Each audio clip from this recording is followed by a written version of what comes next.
answer that. They have not, so at this point you still have to, it's our thought that you can't aggregate them, that you still have to individually improve, substantially improve each one of the tracks, and maybe that's something they'll address going forward, but I just wanted to highlight that.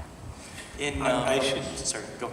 Oh, if that's okay. There's another point I want to make as a corporate and securities attorney doing fund work in cause. If you have a single asset or multi-asset fund and you're intending to divest and redeploy capital in projects, I talked about how you could do that, and I talked about it from a single asset fund perspective, just making sure that they put compliance mechanisms, and a corporate mechanism so they can do that now. That obviously is true for multi-project funds. They need to have very clear underwriting investment guidelines, very clear underwriting criteria, and follow them. However, the thing you have to remember, and why you want to talk to a lawyer, you want to give yourself as wide a discretion as possible to reinvest and redeploy, but you don't want to trip over the line and become something called an investment advisor, which is a whole nother set of regulations, and just trust me, you don't want to be there. So I just wanted to close the loop on that as we and I think that's a great point when you start talking about broker-dealer issues and, am I an RIA and what am I doing tripping myself up? I mean, it's something I look at every day. And I think, the most important thing is there's so many issues we can address here with fund structure and the nuances of the program. The one thing I will say is, do not try this at home. Talk to an expert. Talk to Orla, talk to Clem, talk to Olivia. I'm looking out, I see Jessica Millay here, Ron Field, so there's so many. Excellent. Michael, talk to Michael while you're asking about escrow. I'm not talking sure about structure.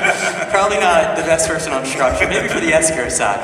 But talk to an expert. I can't tell you how many people I talk to on a daily basis and say, well, I've got a great real estate lawyer. I'm sure she's wonderful, and she's done an incredible job for you the past 20 years, but the work that we've done, I think Orla and Olivia can testify, the work that we've done, the three of us together, and Jessica, has been hours and hours and hours of triangulating information. How do you read it? What do you think about it? What's the next step?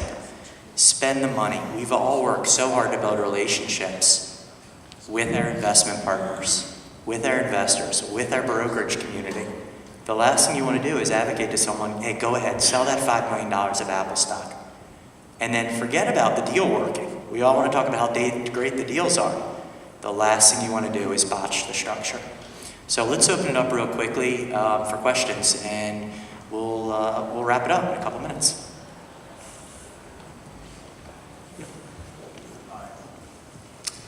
I'm not certain. Okay, there we go. We can hear me now. Scott O'Brien from Ackerman. Good to see the panel, and thanks for your good panel so far. Quick question. If you could get into the case of diminishing returns for funds that are created after 2019, so for example, if you get into one that's created in 2020, what are the tax benefits that are remaining? Yeah, let me, I'll take that real quickly. The easiest example I use is, let's say we've got a $50, we buy Apple for $100, we sell it for $150, the stock, we have a $50 gain. Let's just assume, keep the math simple, the tax rate is 20%. Our tax liability today is $10. If I get the full entree, everything on the buffet, the 15% savings in 2026 takes my taxes from $10 to $850, okay? I then take the $50 and I reinvest it into an opportunity zone fund. We sell that apartment building for $72 in 2030. So remember, $50 gain from Apple, let's say $23 gain from the apartment building, what is that, $73? 23? 73? The difference in the step up, remember I said that the Apple taxes were 10, well they went to 850. Well, big deal. If I miss the 5% and only get, miss the 10, we're talking about 50 cents. It's nothing. The whole capital stack is $73. So if I went from $850 to $9 in taxes, and I said to you, I'm gonna get you $73, and you're gonna have to pay 50 cents more in taxes, you wouldn't bat an eye. But it's like someone, I talked to my mom about it, mom goes, I'm only doing it if I get the 15%. Well, let me, because it's true, people psychologically say, I'm only doing it if I get everything. But the reality is, from a practical perspective, when you look at it like that, $73, so we're talking about 50 cents. It's 1.5% of the entire capital stack. Well, the flip side of that is you know what the gain is that you're rolling over, and so deferral and forgiveness on that is meaningful. What if the assets you invest in don't appreciate? Yep. And also, I don't know if Shay is still in the room, or Shay mentioned it earlier. I had to step out, but they are putting together legislation to potentially extend the 15% step up for another year. And I believe that was presented, I haven't read the bill, but I think it was presented 2 days ago in Washington. But they are going to try to put forth legislation to push out that will not change the 2021 cutoff, but would delay the 19 to 20. I'll just make my pitch for that. They should do it because it took so long just to get the self-certification FAQs and get the zone designations, and like the whole program was on pause for such a long period. We really hope you can make that happen. Since we're in Vegas, you guys are betting people, what do you think the chances are? I think it's pretty good. I mean, if you watch the speech, Secretary Mnuchin gave a speech about 4 weeks ago. And I watched it. I was just curious to hear the questions. And everyone says, oh, is it a bipartisan effort? You know, is it really helping people? Is it a get-rich-quick scheme? Is this a Trump special? Every single person that stood up, Democrat and Republican, said, when are the rigs going to get out? That's all my constituents are asking about. So I think at the end of the day, do I think that passes? Yes.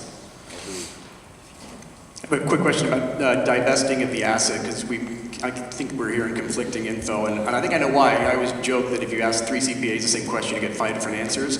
And so when you divest of an asset in a fund and you reinvest it, the simple question is, does the limited partner in that fund get a tax hit at that point?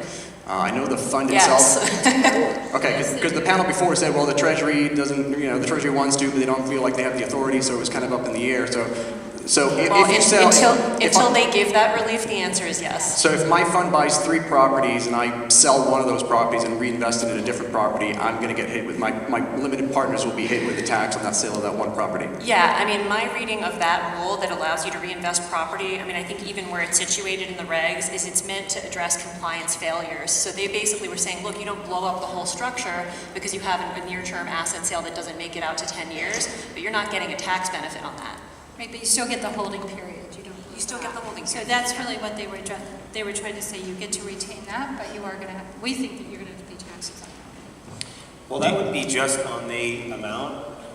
And also what I believe, if you do reinvest it within the 12-month window, you're compliant from the fund perspective. And I don't think if you, well, an LLC, I was going to say, I don't think if you make a distribution, but with a pass-through entity, Basically, it's subject to... The rule was there so that if you sold the asset and you had cash that you hadn't reinvested, that cash wouldn't be a bad asset that tripped you up. And actually, interestingly, it's a 12-month period, but there's also a waiting for government action extension on that. So, I mean, it's really meant to prevent you from having a technical failure. Excuse me, if you're a business, in this case, a public company, inside an opportunity zone, for whatever reason, you have to be a company. You're a public company. And an opportunity zone invests in your stock. Not the first offer. What happened? Did the capital gain that you go away for 10 years? This question? If you're a public company. Yeah, well, there's a simple answer for it. It's not a first stock offering and would not qualify. I'm sorry. The question was a U.S. publicly traded company, traded on the NASDAQ, NYSE, Amex, would not qualify as an opportunity zone fund investment for the reason of it's not the first stock offering of the company. Obviously, it would not qualify. How about if it's not public and decides to go public? Yes, then you're in business. So you have to have a fund, and then once the fund is set up and qualifies, you can have secondary purchases of fund interests. And then one last question, and that'll be it. And then we'll answer any questions. We'll be here for a few minutes right outside. Thanks. Or we'll be here. Do you see a problem with one QOF investing in multiple opportunity zones? And conversely, if a QOF sells a property and has that 12-month rollover period, can it be rolled over to a different opportunity zone? A qualified opportunity fund can invest in multiple opportunity zones. So that's perfectly fine. In fact, they might even encourage that. Yeah, there's no kind of requirement around it. As long as the new investment is a qualifying investment, it's fine.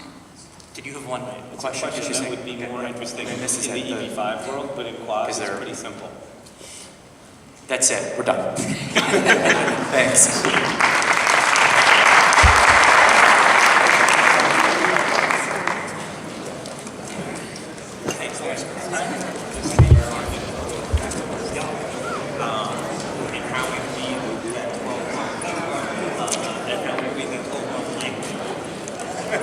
my God.